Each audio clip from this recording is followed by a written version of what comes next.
I think that for the Spanish, after years of dictator and becoming a freer country in the 1970s, they really cannot understand why we would want to be separate. Because for them, being part of this bigger picture means freedom, it means the enjoyment of other parts of Europe.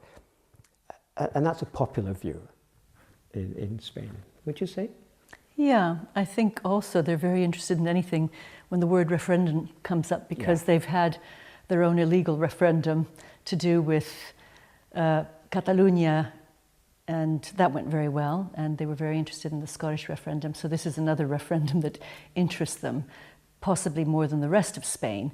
But still, the people who are most interested are the British people living in Spain, because it affects them more.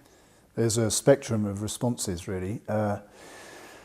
On one level, some of the French people I speak to would be really sad to see Britain come out of Europe, particularly those who trade with us and have really good trade links. There's a degree of fraternity, I think, and they would be sad to see us pull out from that.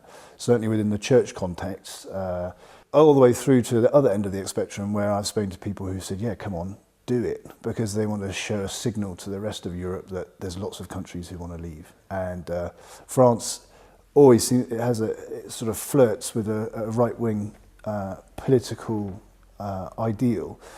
And I have spoken with people who've said, yeah, I hope Britain leaves because we want to show that we want to follow. For those who live in the British island, I think the people in Spain would say to the Christians, think very seriously. We've been at war for centuries. It's lovely to live together in peace. Firstly, get involved, young and old. Be part of the decision, pray it through, weigh it up. I'd hope that Christians on the 24th of June can say, I've prayerfully and I've contributed to this decision, having prayed about it, having inquired about it, and I've given a good account of my vote. I'd hope that they could say that at the end. I think that's what, as a church, we're encouraging, for people to think longer term and weigh up their decisions in that light. Yeah, it's a good idea always to listen to those who will have to live with the consequences of our vote, and not just to listen to ourselves. There's a lot of political debate about whether it's politically a shrewd move to do or not, whether it's economically interesting or not. I think for Christians, we have another question. How does our vote enable Christian ministry to happen more or less in Europe, the way we vote? And I'd love Christians to use that as a lens as to how they look at their vote.